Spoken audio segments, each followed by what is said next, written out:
2011, Mark Lanegan invented time and space. He was jamming it out in a floating portable toilet cubicle, drifting through the void, and he realised what Queens of the Stone Age really needed was a universe to play their music in. Mark flung himself at 500 miles per hour across the cosmos to the floating kitchen and whipped up himself some fresh universe. He grabbed a bowl, a whisk, flour, eggs, and the warm, salty tears of Abraham Lincoln and stirred time and space into creation. However, there were problems with this universe. Time and space were disorganised, chaotic, jumping around like a wild hare on methadone. Sometimes everything that had happened, was happening and would happen was occurring at the same moment. Sometimes you just had a few stray anachronisms floating in your serial PTA meeting. It was grisly. Years had no meaning and everything was always happening so much. Luckily, John Paul Jones had a solution. In 1979, which of course didn't mean exactly too much back then, due to time being all wonky like, he had decided that enough was enough. John Paul Jones went up to the mountains, meditated for over 10 minutes, and set about inventing history.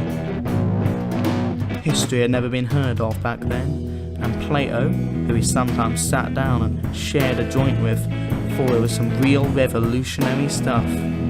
The idea was to invent history as a way of ordering time. If it could be successfully invented, time and space would be put into a long queue of causes and effects, where everyone would have to take turns instead of just running straight to the counter and taking a shit on it.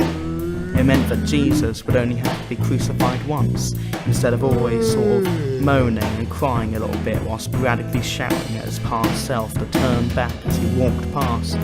And Genghis Khan wouldn't keep on bumping into Elvis when he went out to Boots to buy more facial cleanser. John Paul Jones had high hopes for the idea. After a few hours in his shed, 2 of which were spent chewing the velociraptor that got caught under the lawnmower, John Paul Jones succeeded in creating history.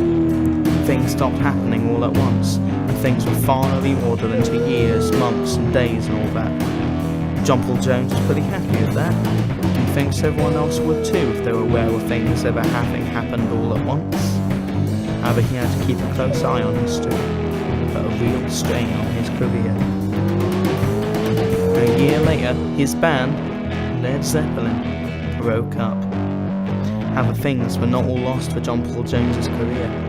He stayed good buddies with Mark Lanegan, creator of Time and Space, famous musician, barbecue chef, and met up with Dave Grohl for some mean jam sessions.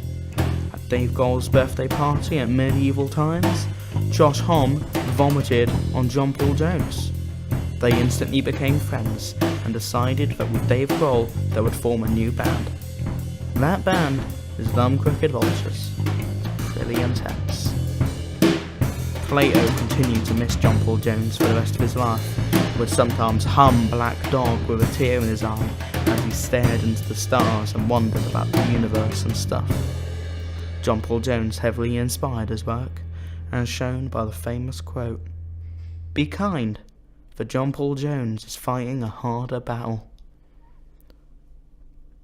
Trent Reznor was pretty impressed with a lot of these things. Trent Reznor